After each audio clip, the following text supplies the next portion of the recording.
Mic check, 1, 2. Ladies and gentlemen, this is a microphone check for the Rayburn Room. Yeah? Awesome. Beautiful.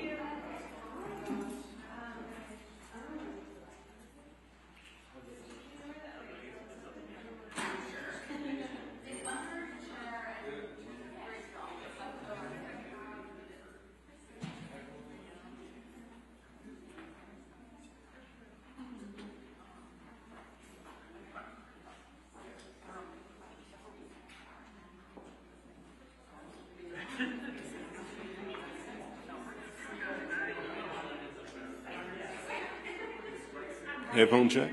1, 2, 3, 4. You're good in the headphones. 1, 2, 3, 4, 5, 6. Rayburn Room check. 1, 2.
Good morning, everyone.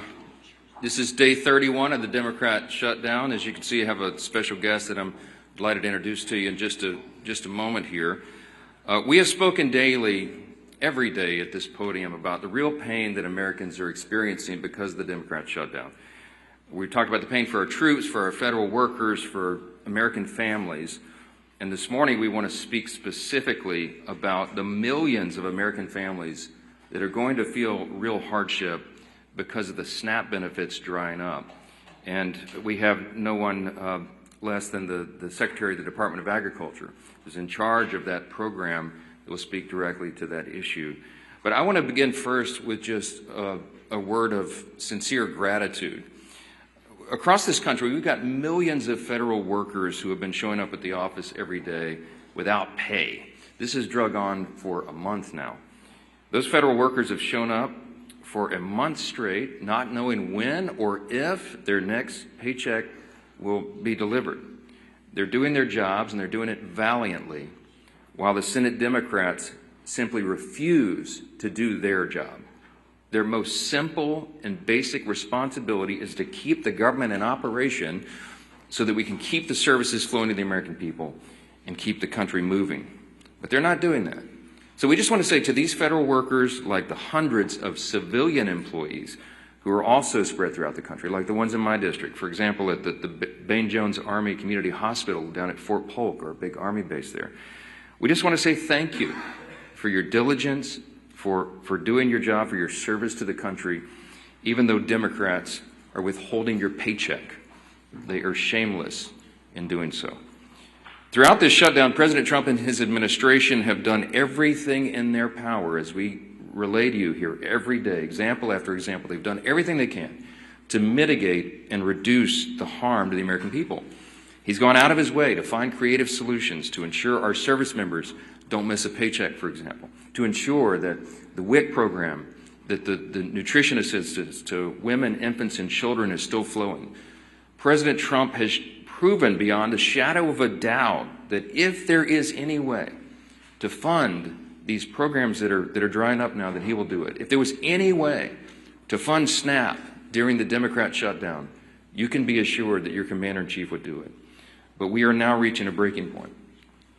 Thanks to Democrats voting no on government funding now 14 different times, SNAP benefits for millions of American families are drying up. It's about 1 in 8 people in this country who rely upon this to literally put food on their table.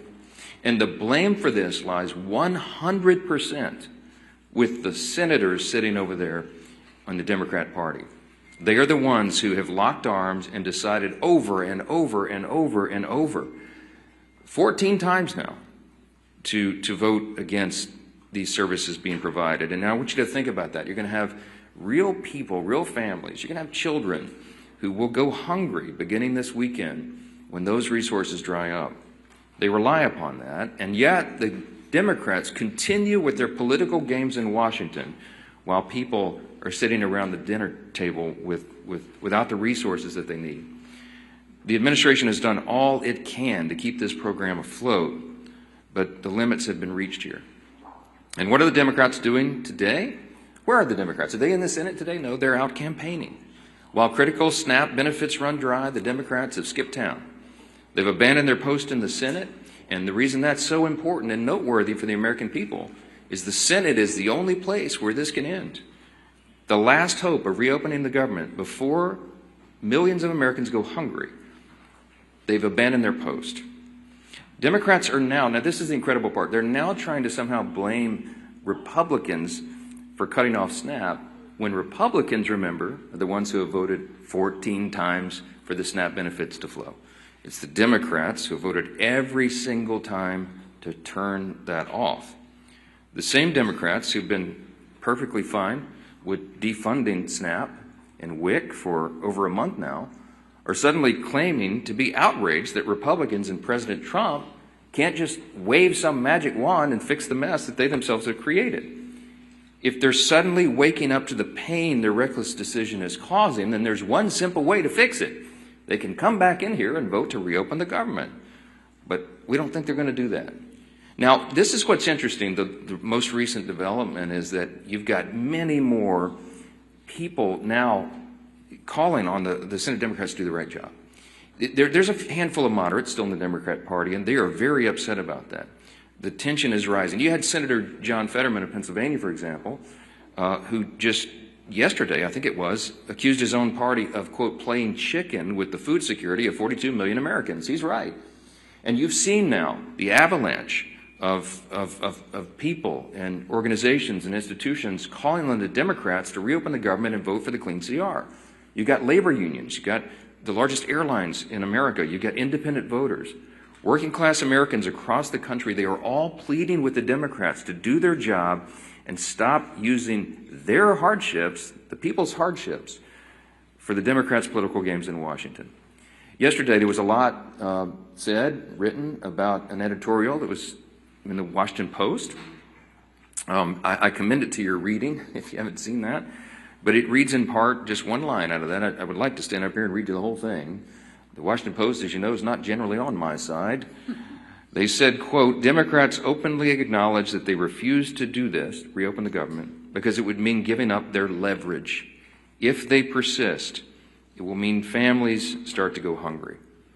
Now, look, this isn't some novel idea. As you know, the Democrats have always traditionally said, breathlessly, given speeches passionately saying that you've got to keep the government funded. You should never shut it down. It would be so dangerous. And we've recounted this over and over. I mean, I literally could be here all day reading the Democrats' own past statements on the perils of shutting down the government, but I'm just going to highlight a couple this morning because they're relevant and timely. I'll begin with Senator Coons. He's the senior Democrat senator from Delaware. In 2013, he said this, quote, our democracy cannot function if the majority party threatens to shut down the government unless it gets its way, unquote. And that was Senator Coons in 2013. And what is he saying now? Earlier this week, he said, quote, frankly, this is our only moment of leverage. Quite a switch.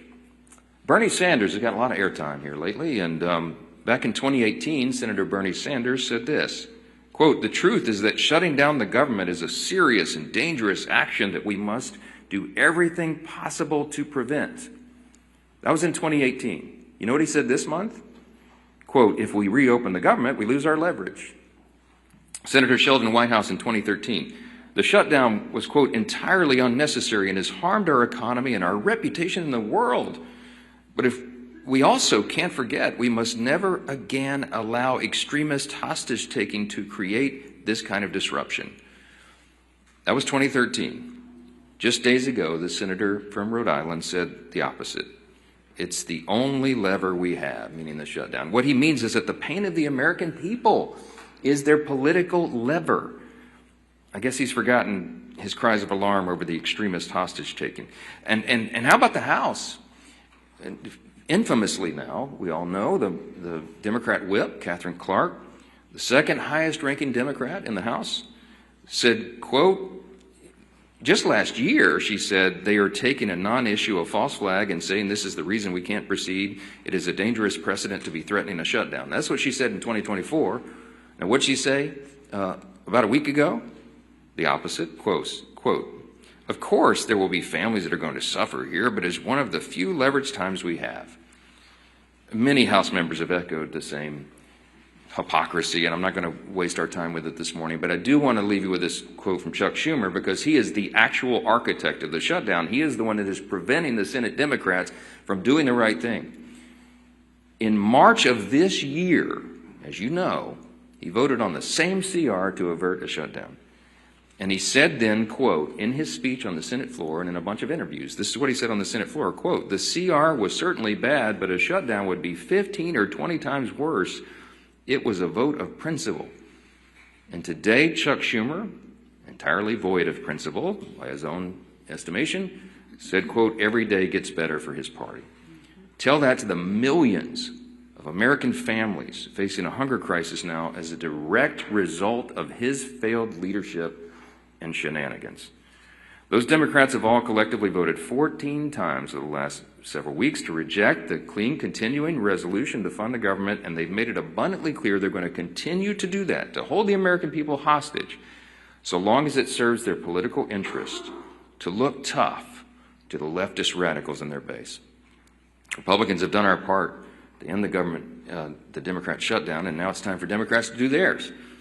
The path forward is simple.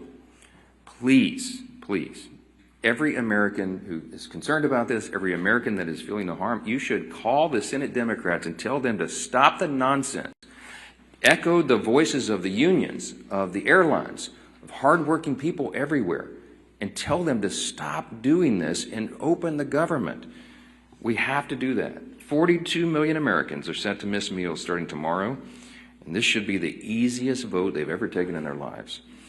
I don't want to belabor this point any longer because I'm delighted to introduce you to our guest for the daily press conference here.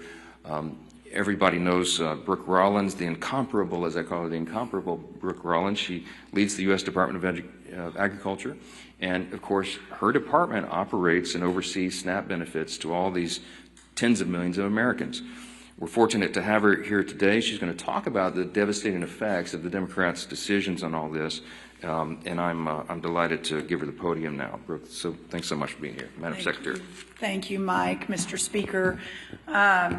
Really great to be here with everyone. I was reminded I was in the Speaker's backyard in Louisiana over the weekend and on Friday, and we went to a restaurant there, and our waiter by the name of Joe was wonderful. He was a multi-generational Louisiana and New Orleans, and he was our server, and he was just so impressive. And towards the end, he brought up that, well, this is a job he had to take because he was furloughed and so was not making any money, and he worked for the federal government. He didn't know who I was. And I said, well, Joe, I can appreciate that. You know, I'm sort of in that world as well. And I said, where do you work? And he said, well, I work for the U.S. Department of Agriculture in their New Orleans office as part of the financial team. And so it just really brought home for me, to echo what Mike said, just thanking so many thousands of federal workers who are showing up, who are still doing their job, who aren't getting paid, those that are now concerned about putting food on the table and making their mortgages and paying their rent, but to be out in the country, I was in Indiana yesterday, and understand the real sort of pain that's being felt. But just to echo a couple of the themes that Speaker Johnson talked about, again, the idea that the Democrats have now for 14 different votes voted to keep the government closed is absolutely unconscionable. Every day they hold the federal government hostage. They are leaving millions of families' livelihoods and critical benefits, including SNAP, hanging in the balance. Of course, we all know the 13,000 air traffic controllers working without pay, many turning to Uber, taking second jobs in restaurants, etc., as this shutdown continues. Hundreds of thousands of federal employees are not receiving a paycheck. Thousands of small business loans are going unapproved each month because of the shutdown, equating to almost $4 billion in capital being taken out of the pockets of small business owners across this country, truly the backbone of our economy. It is a fact that Democrats shut down the government over free health care for illegal aliens and their $1.5 trillion partisan wish list. Democrats need to stop playing politics with the livelihoods of hardworking Americans and open the government now by voting for the clean resolution. We are here today because SNAP benefits run dry tomorrow. So the truth has finally revealed itself, hasn't it? Democrat support for programs like SNAP is now reduced to cynical control over people's lives. This last month has shown that the party who constantly says it puts people over politics does the complete opposite. Millions of Americans, as of tomorrow, will no longer receive SNAP and potentially WIC or even a paycheck.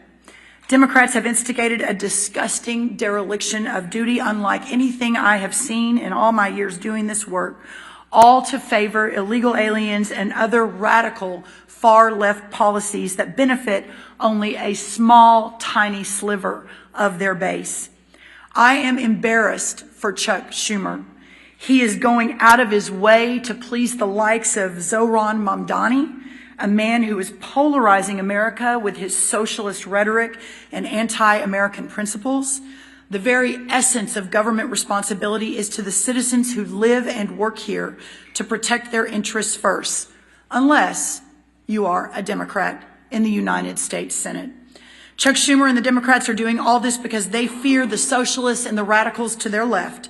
Ironically, in leaving American families hungry and American children without food, they are giving a preview of what those socialists will do to every one of us if they ever take power.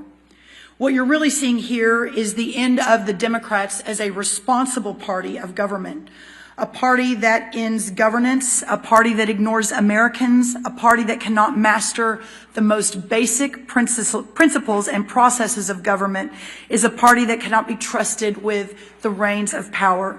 It isn't oriented toward anything but the end of the system in which it exists. SNAP is arguably just the beginning. The logical and inevitable end to where this all goes is the Democrats and the whole superstructure of constitutional government. President Trump has made it clear, reopen the government, get government funding back on solid footing, restore the confidence of American families who count on programs like SNAP, and stop treating them and their well-being as pawns in a political game, according to the Democrats. Prioritize American citizens, prioritize American families, and prioritize American children.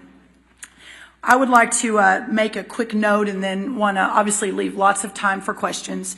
Yesterday, I was in Indiana, and I was visiting a soybean farm, a sixth-generation soybean farm, the Everetts. And they have about 1,500 acres right outside of Indianapolis. We were harvesting corn, but they also do soybeans. And as I was there, it occurred to me that what President Trump has been doing over the last week or weeks in fighting across the world to open up markets for American farmers, for American families, while the Democrats are back here playing political games. It must stop. We must get the government open. And our citizens and these voters and our taxpayers and our families and our children expect no less. Thank you all.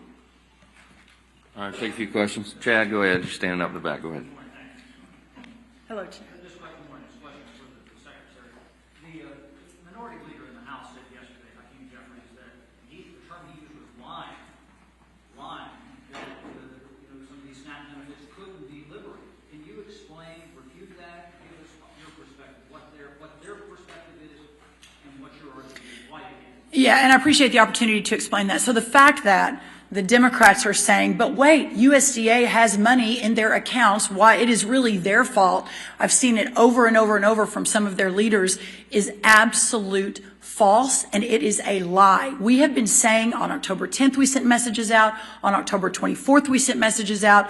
These benefits end on November 1st. Now, let me get down into a little bit of the details on that to better explain. So there is a contingency fund at USDA, but that contingency fund, by the way, doesn't even cover, I think, half of the $9.2 billion that would be required for November SNAP, but it is only allowed to flow if the underlying program is funded. It's called a contingency fund, and by law, contingency fund can only flow when the underlying fund is flowing. So, for example, if today the Democrats say, oh, never mind, sorry, we'll open the government, and SNAP flows, Hurricane Melissa or one of the hurricanes hits, that's the contingency fund that we would use to send more money into the vulnerable communities that are harmed by a specific event like a hurricane.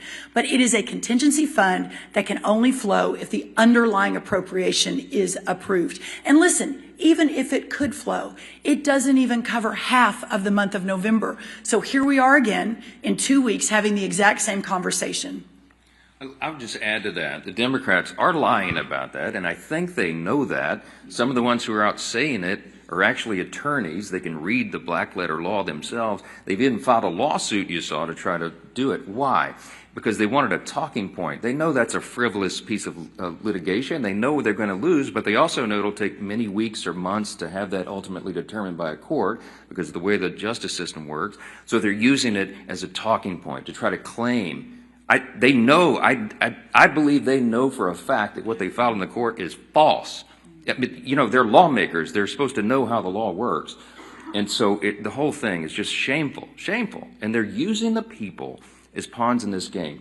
That underlying fund that the Secretary just addressed was unfunded by the Democrats themselves when they voted against the CR. The CR would have kept all this funded, and they chose not to do it. Not once, not twice, 13 times in the Senate, once in the House, 14 overall. Yes, sir. I'm sure you saw President Trump's truth last night, suggesting that it's time for Senate Republicans to blow up the filibuster in order to get the continuing resolution passed.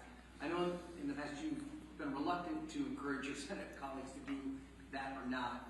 Are you aligned with the president now that it's time for him to take this dramatic step to reopen the government? I haven't. The president's been very busy. He was in, Asia doing all these trade agreements. I've been a little busy, as you know. We haven't spoken since he returned. I sent him a text earlier this morning. I saw that as well. What you're seeing is an expression of the president's anger at the situation. He is as angry as I am and the American people are about this madness.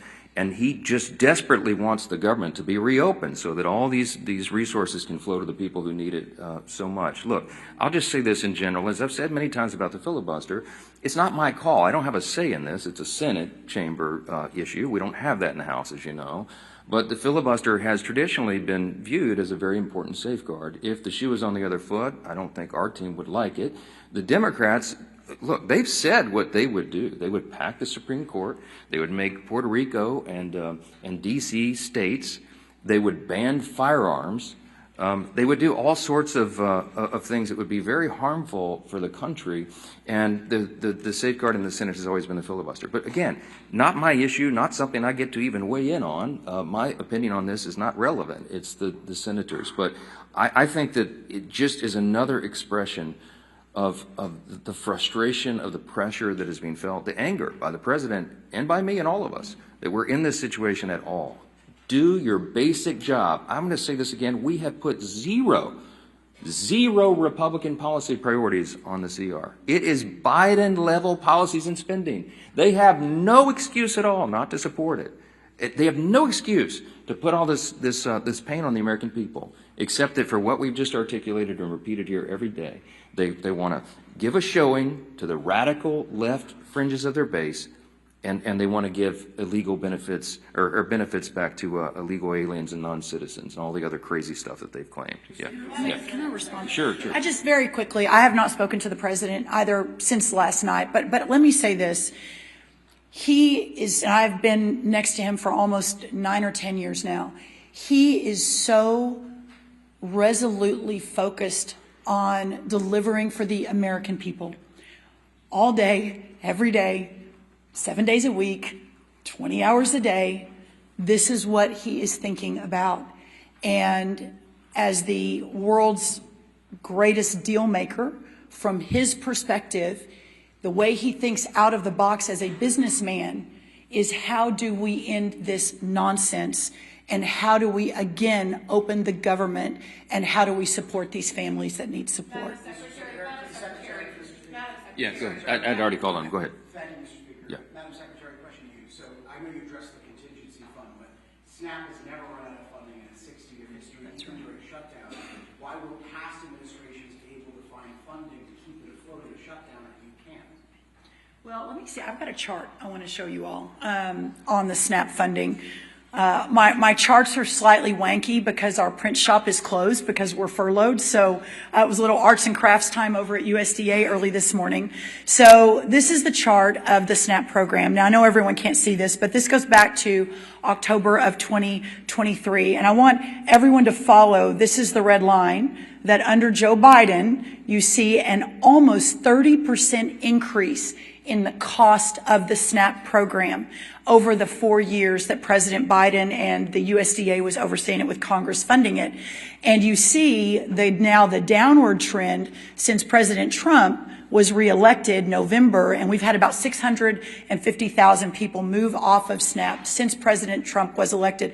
A press conference for another time. That's obviously the goal of all these programs, is to move families into real work and the dignity of that. I say that because the astronomical costs of the SNAP program under Joe Biden was historical. It was unprecedented, and we don't have the same levels of funding that were there in the past. And by the way, for 1 month, we have Band-Aided and bubble-gummed and duct taped this deal to get this 1 month of funding in for SNAP, the $9 billion. Thank you. Quick follow-up.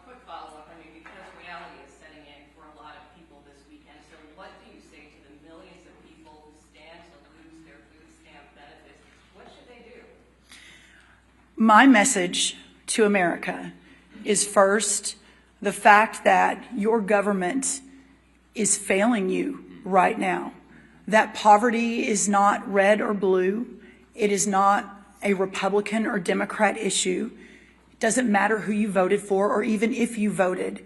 That if you are in a position where you can't feed your family and you're relying on that $187 a month for an average family in the SNAP program, that we have failed you. But I think what's so important, and this is why we keep hammering this, the Republicans have voted over and over and over again to open this government so that these funds don't stop. And for 14 different times, the Democrats have said, no, we are going to hold hostage the most vulnerable families in this country so that we can get our left-wing radical agenda into the government and the governing structure. And to that, President Trump, Speaker Johnson, Majority Leader Thune have said absolutely not, and we're very grateful for that. Please vote yes. We implore the Democrats in the Senate to vote yes to get this government open and these people the benefits that they need to feed their families. And it's clarified. When she says we have failed you, she means we, the Democrats, okay? Because as we've just explained, Republicans have voted 14 times to get this done. The president has pleaded with Schumer and Hakeem to open the government, and they told them no.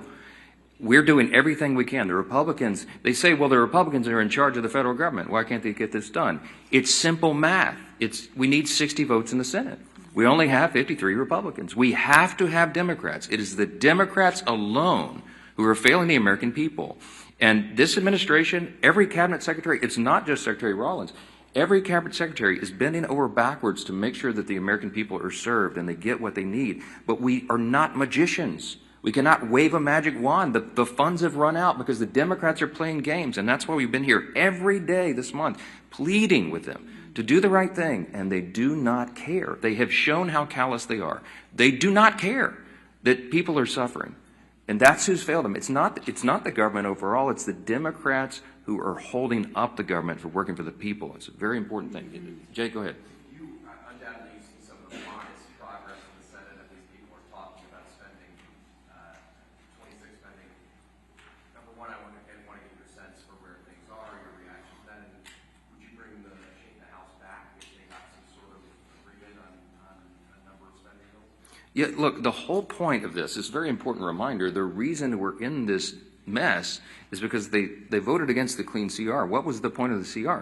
The CR was merely to buy us 7 additional weeks to finish the funding of the government, the appropriations process. We were working on that in bipartisan fashion and bicameral fashion. As you know, we had a conference committee set to go on 3 approps bills that had passed out of the House. They didn't match the Senate exactly. They were going to work through that. That's the process.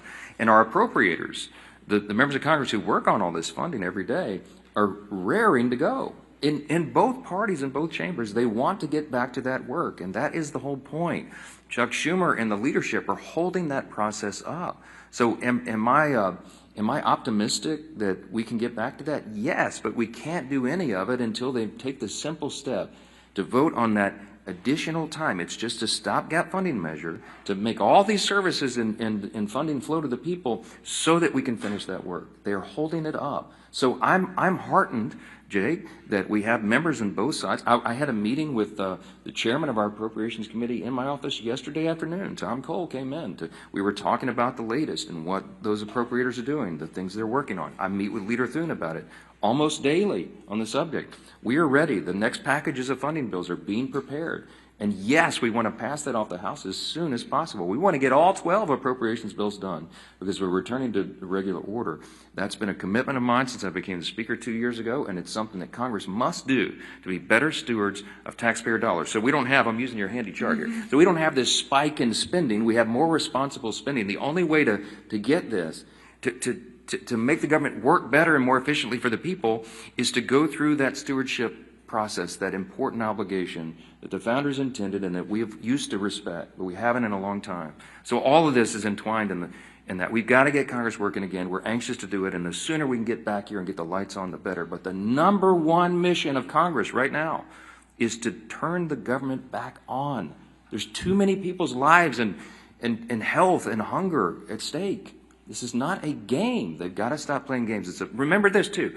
The first time in U.S. history that any party has had the audacity to do what the Democrats and the Senate are doing right now. No one ever before has shut the government down over a clean, nonpartisan CR, because it would have been unthinkable until now. And you need to remind them of that. Yes, ma'am. Last one. The one that beautiful bill contained numerous Medicaid anti-fraud measures. Senator Tuberville recently highlighted a slew of aliens who are receiving these SNAP benefits. Are there any plans to do the same with SNAP and totally reform it just to ensure that it's available only to U.S. citizens? You want to? Yes, in fact, we've already done that. Now, so a couple of quick things on the, I guess the silver lining in all of this is that we're having a national conversation on our SNAP program, that this has sort of shined a light on a program that, especially under the last administration, has just become so bloated, so broken, so dysfunctional, so corrupt that it is astonishing when you dig in. So 3 important things on that. The first, I talked about the extraordinary explosion of benefits under the last administration. And what happened was that the money that was going out was zero accountability. So one of the very first things we did when I was sworn in was send a letter to all the states and to remind everyone the SNAP program is administered through the states and the governor's office. So send a letter to all the states saying no more illegal aliens on SNAP. Period, full stop. So that's already a rule of this administration. We're working to enforce it every single day. The second thing is we began a very serious investigation into a lot of the fraud and abuse that we kept getting anecdotal stories of that no one was doing anything about. And so just in the last, I think, 6 months, we've had major dozens of arrests, people going to jail, fraudulent activity of 50 million here. One guy's registered for SNAP in 6 different states. I mean, it's one thing after another. So we are taking that extremely, extremely seriously. And we'll continue to do so. And then the third thing on this is that for the first time ever, the USDA, has asked the states for their data so that we can ensure that taxpayer dollars are being spent appropriately. Not surprisingly, all of the red states said, yes, please help us with this. We want to do the right thing. We want to make sure there's not all this corruption and fraud. By the way, 2 blue state-led governors also leaned in, Colorado and North Carolina, alongside every one of the red governors.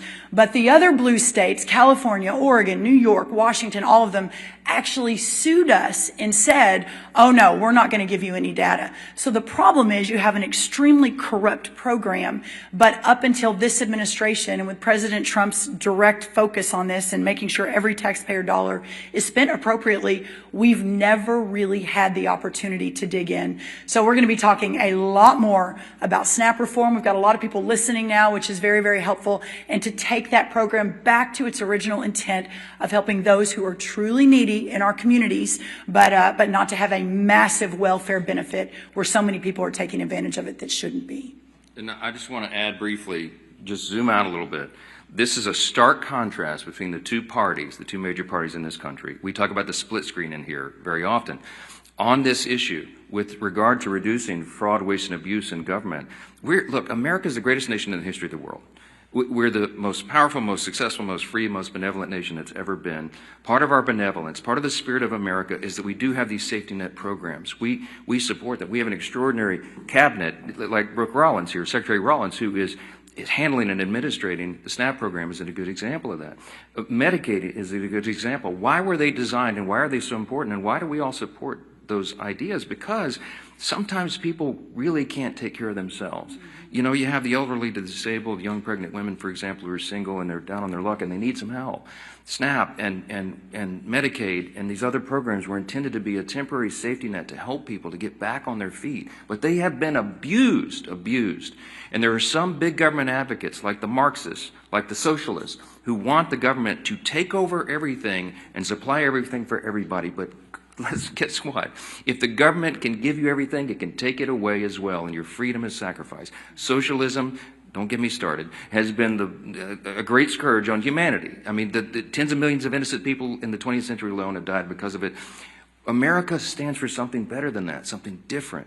But the programs don't work if they're loaded down with fraud and abuse. And every single person in this room and every American of common sense should understand the necessity of having people in office, a president in the White House, a cabinet full of secretaries who are dedicated to this in every division of the federal government, and Republicans in Congress leading on this, to root out that fraud, waste, and abuse so the programs can survive. We did that in the One Big Beautiful Bill, in the Working Families Tax Cut.